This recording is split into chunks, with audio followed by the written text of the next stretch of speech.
With profound humble gratitude and love to all venerated enlightened masters, we bow to the Almighty in soulful gratefulness for gifting us with their holy blessed presence. May all beings be awakened by their divine grace. Part 2 of 4.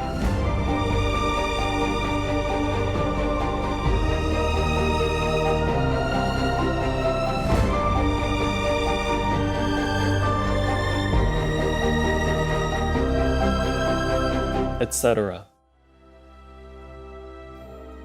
Our programs offer many languages. Please visit suprememastertv.com/schedule. Nos programmes offrent plusieurs langues. Veuillez visiter suprememastertv.com/schedule. Nuestros programas ofrecen varios idiomas. Visiten suprememastertv.com/schedule. Műsoraink sok nyelvet tartalmaznak. Kérjük, tekintse meg itt suprememastertv.com/schedule. Cause and effect, means and ends, seed and fruit cannot be severed, for the effect already blooms in the cause, the end pre-exists in the means, the fruit in the seed.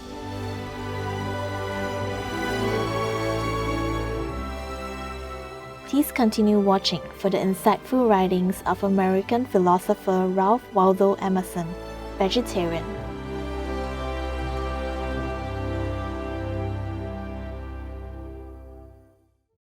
Vegan, 'cause we are the change.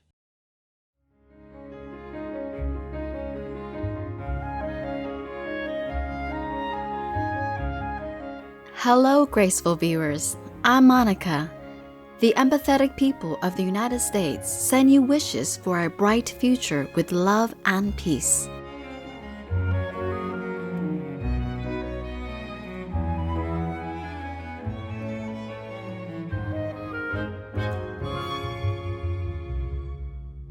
Welcome to our program, excerpt from the essay Compensation by Ralph Waldo Emerson, vegetarian, part 2 of 2 on words of wisdom.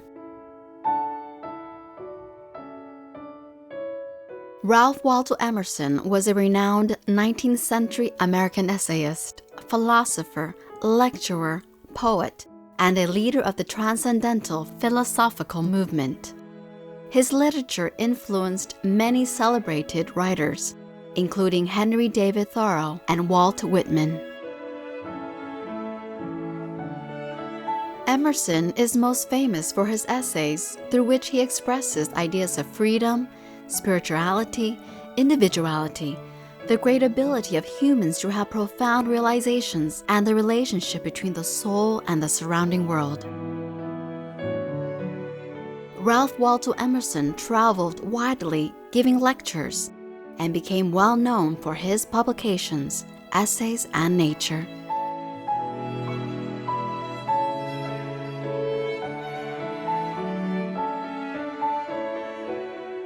Today, we will continue to read a selection from Ralph Waldo Emerson's essays, first series, Essay 3, entitled Compensation, in which the philosopher talks about how a person is compensated similarly for that which they have contributed. Compensation. The world globes itself in a drop of dew. The microscope cannot find the animalcule which is less perfect for being little. Eyes, ears, taste, smell, motion, resistance, appetite, and organs of reproduction that take hold on eternity all find room to consist in the small creature. So do we put our life into every act? The true doctrine of omnipresence is that God reappears with all his parts in every moss and cobweb. The value of the universe contrives to throw itself into every point. If the good is there, so is the evil. If the affinity, so the repulsion. If the force, so the limitation.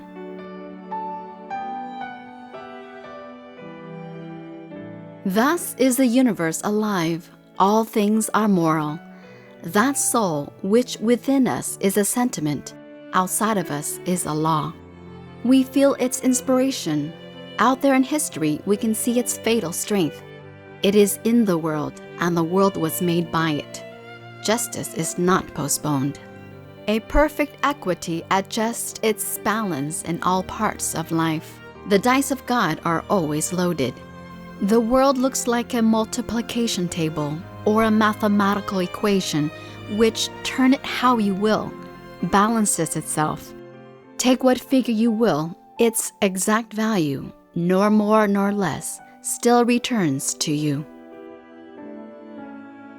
Every secret is told, every crime is punished, every virtue rewarded, every wrong redressed, in silence and certainty. What we call retribution is the universal necessity by which the whole appears wherever a part appears. If you see smoke, there must be fire. If you see a hand or a limb, you know that the trunk to which it belongs is there behind.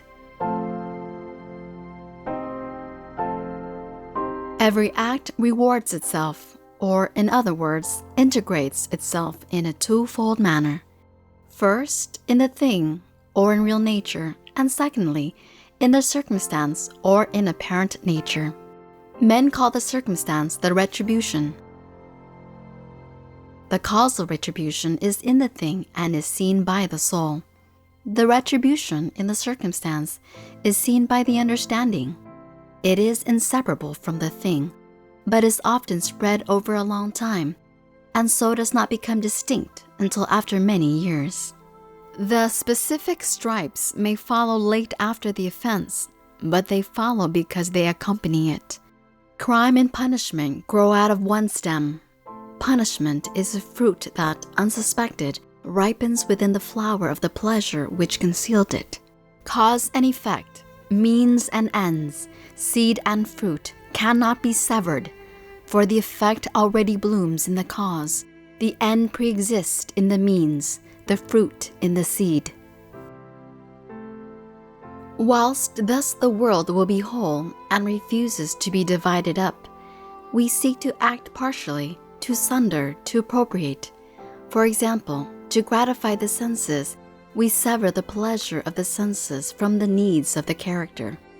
The ingenuity of man has always been dedicated to the solution of one problem: how to detach the sensual sweet, the sensual strong, the sensual bright, etc., from the moral sweet, the moral deep, the moral fair. That is again to contrive to cut clean off this upper surface so thin as to leave it bottomless, to get a one end without another end. The soul says, eat, the body would feast. The soul says, the man and woman shall be one flesh and one soul. The body would join the flesh only. The soul says, have dominion over all things to the ends of virtue. The body would have the power over things to its own ends.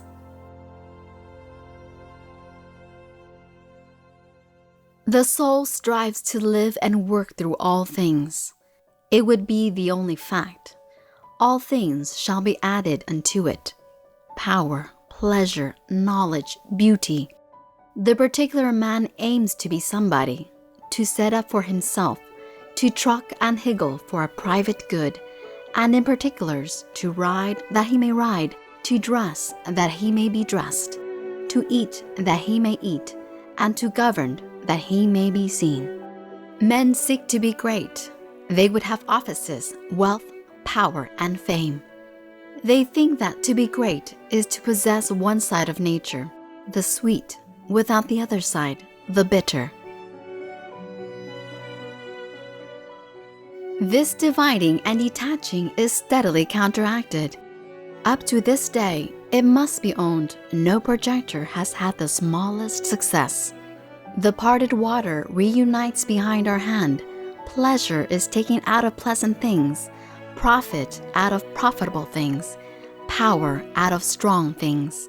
As soon as we seek to separate them from the whole, we can no more have things and get the sensual good by itself than we can get an inside that shall have no outside, or light without a shadow. Drive out nature with a fork, she comes running back.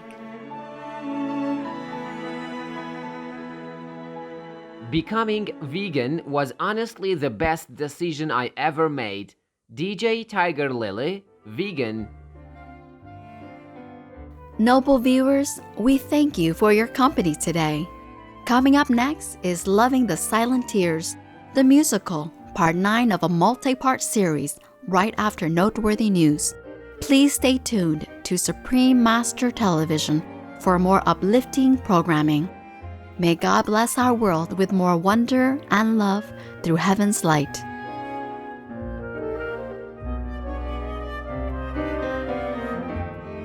Our programs offer many languages. Please visit suprememastertv.com/schedule and suprememastertv.com/WOW.